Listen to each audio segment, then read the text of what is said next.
السلام علیکم ورحمۃ اللہ وبرکاتہ۔ سب سے پہلے یاسر ندیم الواجدی صاحب جو کہ دیوبندیوں کے بہت بڑے مناظر کہلاتے ہیں، جن کا دعویٰ یہ ہے کہ چیٹ جی پی ٹی سے انہوں نے مناظرہ کیا، وہ بھی ان سے ہار گیا۔ حالانکہ یہ دعوے میں کتنے سچے ہیں تو کسی دن جب ہم سے پالا پڑے گا تو پتہ لگے گا۔ بہرحال یہ کیا کہہ رہے ہیں سماعت فرمائیں۔ تبلیغی جماعت کے تعلق سے اتنا تو ضرور کہا جا سکتا ہے، وہ چیز ہے، وہ خرابی ہے کہ جو کم پڑھے لکھے لوگوں کی اس جماعت میں امیر بننے کی وجہ سے شامل ہو گئی۔ ٹھیک ہے، یہ سارے الفاظ جو میں آپ کو کہہ رہا ہوں یہ ایسا ہی نہیں کہ ویسے ہی بول دیے، یعنی جو جہلا کا طبقہ ہے کہ جن کو علم دین سے کوئی لینا دینا نہیں ہے، ان کے امیر بننے کی وجہ سے، جو محلے در محلے امیر بنے ہوئے ہیں تو، اور وہ اس جماعت کو لوکل سطح کے اوپر بھی لیڈ کر رہے ہیں، تو ان کی وجہ سے بہت سی خرابیاں اس میں در آئی ہیں اور یہ چیزیں جلدی مشہور ہو گئی ہیں۔ تو جو چیز غلط ہے تو ظاہر ہے کہ اس کو غلط کہا جائے گا، لیکن اس کی وجہ سے کسی پورے کے پورے ایفرٹ کو آپ زیرو سے ملٹیپلائی نہیں کریں گے کہ جس ایفرٹ کا جو سمجھ لیں کہ اس کا جو نتیجہ ہے، پازیٹیو نتیجہ، وہ پوری دنیا نے گزشتہ 100 سالوں میں دیکھا ہے۔ ٹھیک ہے، سماعت فرما لیا آپ نے۔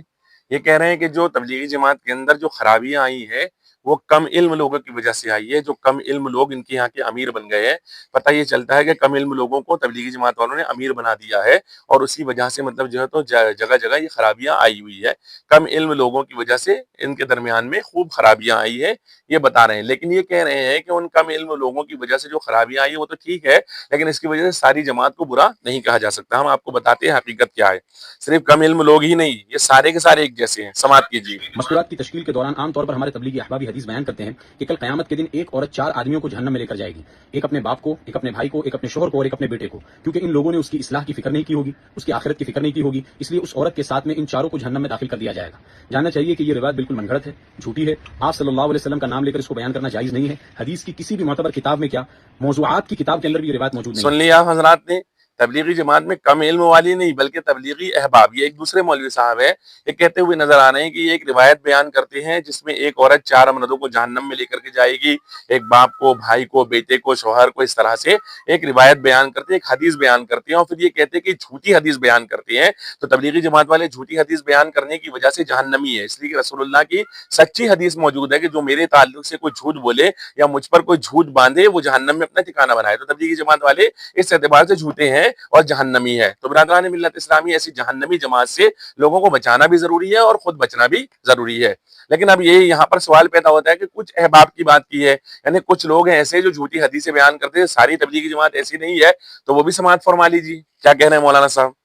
اچھا، یہ جو ہم کہہ رہے ہیں کہ مولانا سعد صاحب نے حدیث کے اندر جھوٹ ملایا، تو بعض لوگوں نے جنہوں نے شاید اصول فقہ نہیں پڑھی انہوں نے یہ اعتراض کیا کہ بھئی اس حدیث میں تو بیت المقدس کا ذکر ہے کہ یحییٰ علیہ السلام نے بنی اسرائیل کو مسجد میں یعنی بیت المقدس میں جمع کیا، تو مولانا سعد صاحب نے تو جھوٹ نہیں بولا، حدیث میں تو مسجد کا ذکر ہے۔ تو اب تفصیل سے سمجھو کہ یہ جھوٹ کیوں ہے۔ میں اس کی تفصیل نہیں کرتا، لیکن کچھ لوگوں نے اعتراض کیا ہے تو اس کو کھول کر بیان کرنا پڑے گا۔ پہلے مولانا سعد صاحب کا ہم دعویٰ سمجھتے ہیں کہ مولانا سعد صاحب نے کیا دعویٰ کیا۔ پہلا دعویٰ مولانا سعد صاحب نے یہ کیا کہ اللہ تعالیٰ نے یحییٰ علیہ السلام کو یہ حکم دیا کہ بنی اسرائیل کو مسجد میں جمع کرو، یہ پہلا دعویٰ۔ دوسرا دعویٰ مولانا سعد صاحب نے یہ کیا کہ یحییٰ علیہ السلام جو عذاب سے ڈر رہے تھے وہ اس وجہ سے ڈر رہے تھے کہ بنی اسرائیل کو مسجد میں جمع کرنے میں تاخیر ہو گئی تھی، یہ دوسرا دعویٰ کیا مولانا سعد صاحب نے۔ اب یہ حدیث آپ کی اسکرین کے اوپر موجود ہے۔ اس پوری حدیث میں شروع سے لے کر آخر تک یہ ہے ہی نہیں کہ اللہ تعالیٰ نے یحییٰ علیہ السلام کو یہ حکم دیا کہ یحییٰ لوگوں کو مسجد میں جمع کرو، کہیں پر بھی نہیں ہے۔ تو جھوٹ اور کس کو بولتے ہیں؟ یہ تو جھوٹ ہوتا ہے۔ اللہ نے جو یحییٰ علیہ السلام کو حکم دیا وہ یہ ہے کہ بنی اسرائیل کو 5 باتوں کا حکم کیجیے، مسجد میں جمع کرنے کا تو حکم دیا ہی نہیں اللہ نے۔ جھوٹ کے ثبوت کے لیے اتنا کافی ہے، لیکن ہم اس پر رکیں گے نہیں، کچھ مزید تفصیل لے لیجیے۔ اب ہم آپ کو اصول فقہ سے سمجھاتے ہیں کہ مولانا سعد صاحب کا یہ دعویٰ، دونوں کے دونوں دعوے، یہ کیوں جھوٹ ہے، بلکہ عیسیٰ علیہ السلام کا نام لے کر بھی مولانا سعد صاحب نے جھوٹ بولا، 3 جھوٹ ہوئے۔ اور چونکہ حدیث آپ صلی اللہ علیہ وسلم کی ہے، اس وجہ سے آپ صلی اللہ علیہ وسلم کے قول میں بھی جھوٹ ملایا، ٹوٹل 4 جھوٹ ہوئے۔ اللہ کا نام لے کر جھوٹ بولا، آپ صلی اللہ علیہ وسلم کی حدیث میں جھوٹ ملایا، یحییٰ علیہ السلام کا نام لے کر جھوٹ بولا، اور عیسیٰ علیہ السلام کا نام لے کر جھوٹ بولا، ٹوٹل 4 جھوٹ بولے۔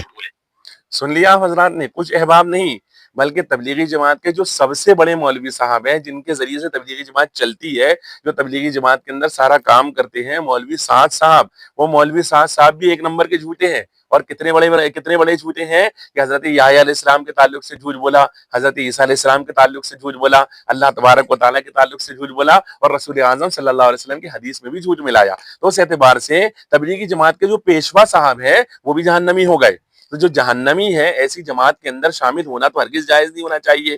اچھا، اب ہم نہیں کہہ رہے ہیں، لوگوں کا معاملہ یہ ہے کہ وہ اکثر یہ کہتے ہیں بریلوی جب دیکھو تب تبلیغی جماعت والوں کو برا بھلا کہتے ہیں، تبلیغی جماعت والوں کے بارے میں ایسا کہتے ہیں۔ تو اس لیے ہم بتا دیں کہ یہ صرف ہم نہیں کہہ رہے ہیں، یہ جتنی ہم نے ویڈیوز لگائی ہے یہ خود تبلیغی جماعت کے مولوی ہیں، یہ خود یہ بتا رہے ہیں کہ تبلیغی جماعت کے اندر کتنا جھوٹ پھیلا ہوا ہے۔ ایک نے تو کہا کم علم ہے اور کم علمی کی وجہ سے بہت ساری خرافات ان میں داخل ہو گئی ہے، دوسرے صاحب آئے تو انہوں نے کہا کہ یہ حدیث پر جھوٹ باندھتے ہیں اور ایک جھوٹی حدیث سناتے ہیں، اور پھر انہوں نے یہ بھی کہا اگلی ویڈیو کے اندر کہ صرف یہی نہیں سناتے بلکہ مولوی سعد صاحب بھی جھوٹ بولتے ہیں۔